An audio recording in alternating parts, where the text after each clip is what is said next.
Hello, I'm Linda and I'm a Stampin' Up demonstrator in Australia, and today I want to show you something. I've had a few comments on a card very similar to this one.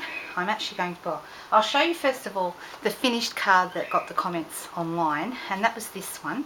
I did it with crumb cake and white embossing powder, heat embossed, and I've used the Tin of Tags stamp set, which is in our holiday catalogue on page 33. So right now that's on special. They have a whole group of different stamps that are on special this month, and if you want the full list of those, it's on my blog.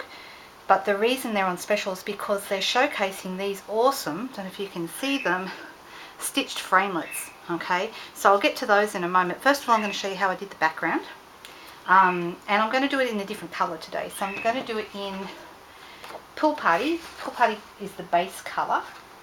This is actually probably, and for those of you who know me well, I love blue, but I use Pool Party a lot because it's such an all-round colour. A little bit of aqua, also beautiful blues, so it goes really nice with a whole range of our blues like Bermuda Bay and Island Indigo, and today I'm going to use a bit of Island Indigo with the card too. So I folded it over with my bone folder, and the first thing I'm going to do is I'm going to emboss the background. Now you could use any pigment ink for this, so white craft ink would work well as well, but today I'm going to use Versamark, and I'm going to keep talking to you while I'm doing this because you're probably not going to see a lot happening. Versamark is a clear ink, which means that it doesn't show up all that well initially. I'm also using underneath paper piercing mat.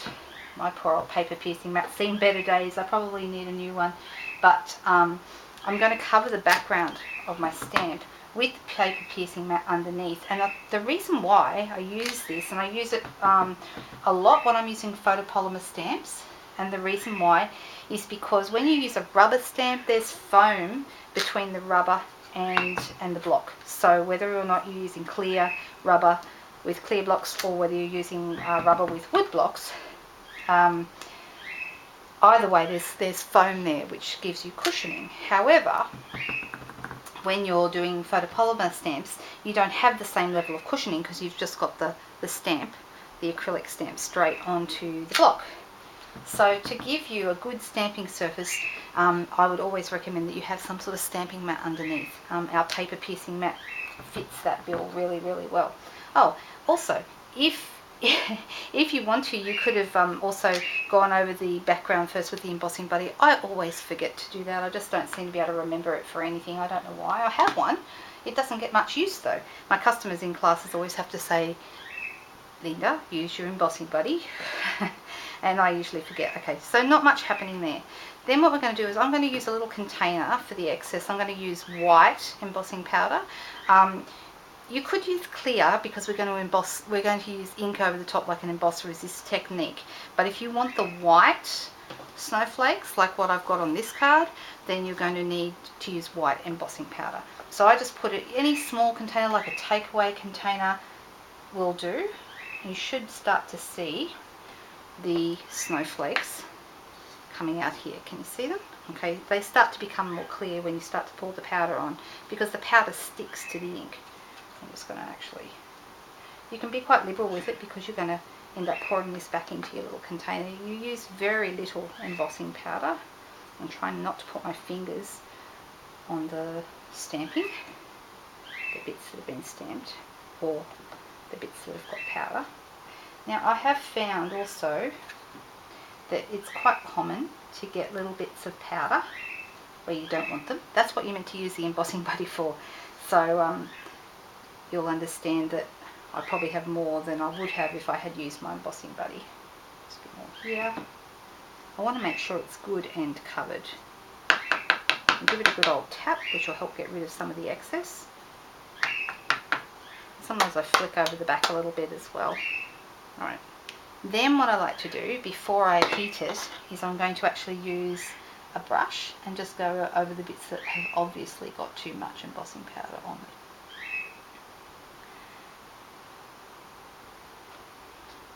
So this will make up for my not using the embossing buddy, but if you don't have an embossing buddy, it's not the end of the world. You can use a brush like I'm doing. There's something quite therapeutic about doing this too. Don't worry if it's not stamped absolutely perfect. We're going to be covering up some of this anyway. Actually, that's pretty good. I'm looking around and there's not many strays at all. And then this is where I would get my heat tool and start embossing. Now, I'm actually not going to heat emboss right here in front of you because it will take a few minutes, and really that's not going to be a very exciting video for you to watch. But we would get our heat tool, turn it on to the highest setting, go over the whole piece until you'll see when it's embossed, because it goes hard and shiny, so you'll actually see it look much, much whiter. And when you turn it in the light, you'll see a bit of shine on the embossing. Right now there's no shine because it's covered in powder. Okay, so a heat tool, that'll take a couple of minutes, and I'm going to end up with this. Okay, so now you can see the powder is being set by the heat tool. I love embossing, it's magic, it's beautiful stuff. Right, made a little bit of a mess here with my powder. That's alright. Pop it back into there, and get rid of that for now, and I'll get all of that over in a minute. Okay, to get the really, you could leave this like this, it's actually quite pretty. I love this snowflake. Let me show you the stamp set. Okay, so here's the stamp set. It's called Tinner Tags, and it's got some great sayings in it, really nice Christmas sayings, but sayings you could use when it's not Christmas. There's one here that just says with love, and this one says this is for you. This one says all wrapped up, and then we've got one that says surprise. So go ahead, tear it open. So there's lots of things in here that are not necessarily Christmas. So this is a set you could use all year round, which I think is fabulous. The pieces, as they're shown on the front, are slightly smaller than the actual stamps inside due to space constraints. But it does turn out really lovely. So I'm going to start, well, maybe I'll do my sentiment first. Okay, so I've already gone ahead and cut out my my circle. Now this is using the Stitched Shapes framelit dies. Okay, I don't know if you can see, there's some lovely little stitched edges around that, and they are made with these awesome framelits. These are brand new. They come as a set. You've got the circles, 4 of those, 4 ovals and 4 squares. So really, really useful set, really fabulous for sentiments. Most of the sentiments will fit.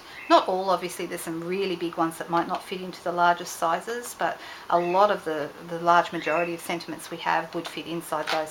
So really great for all your card needs. I've gone ahead and used the second smallest circle to cut out this one.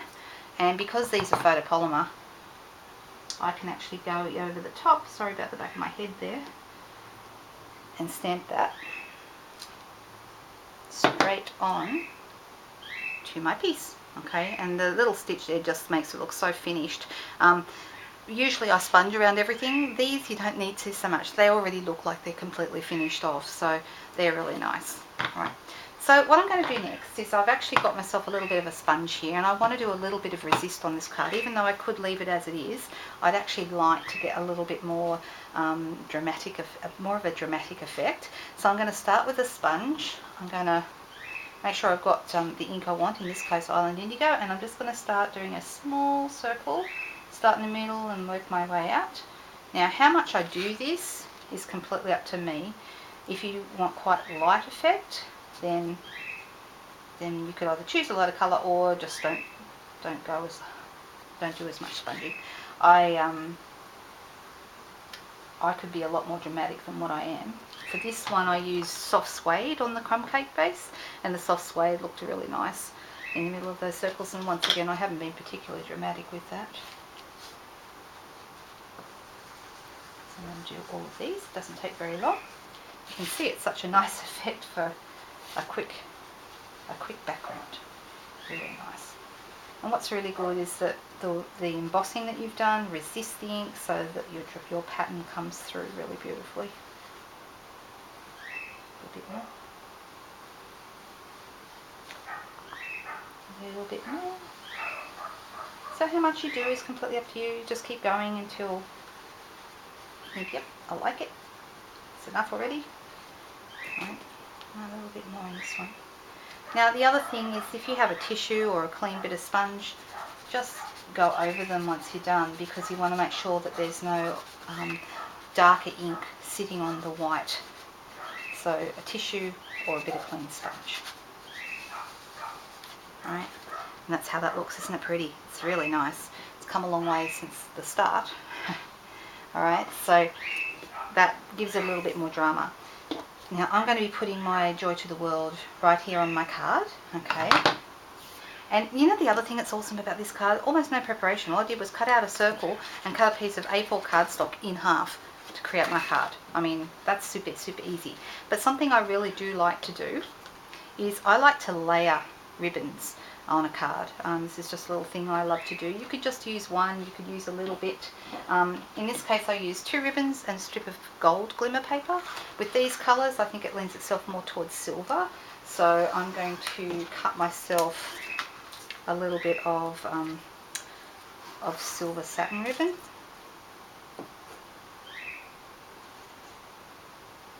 I'm using my very good ribbon scissors here. And you can cut the ribbon however you like. I'm just going to cut it there on an angle like that. That's nice.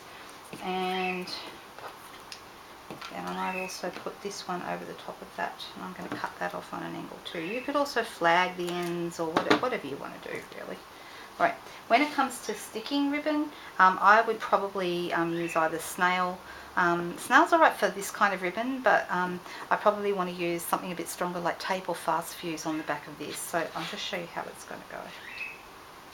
Alright, so these are going to go like this. And then if I wanted to, I could even add a little bit of the silver. Actually, that looks quite nice. And then I would use dimensionals for this here. Now, I just realised I put my snail away just before I started this video, and I'm deciding whether to get my snail and appear unprofessional, or, yes, I think I will. I think we all know that anyway.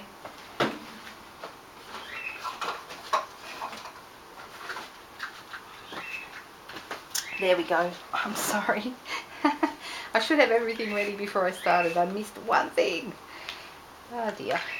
Just please, we all make mistakes. So I'm going to pop that over here. I want to make sure that the end is in line with the card. So what I usually do is I put it on and then I'm going to trim it off after, which is absolutely fine.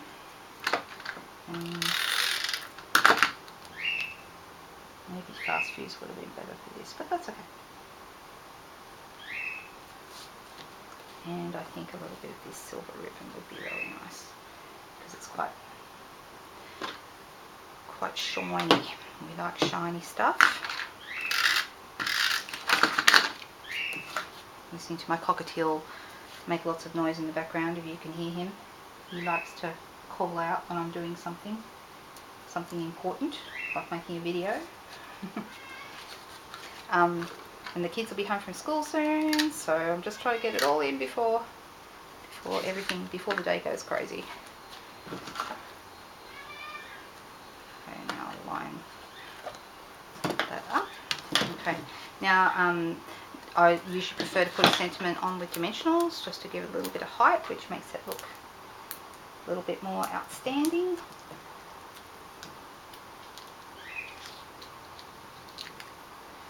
If you're making this card along with me, you've probably already got yours made.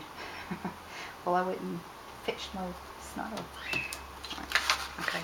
I just realised I didn't do something. Wow, I'm all over the place today, guys.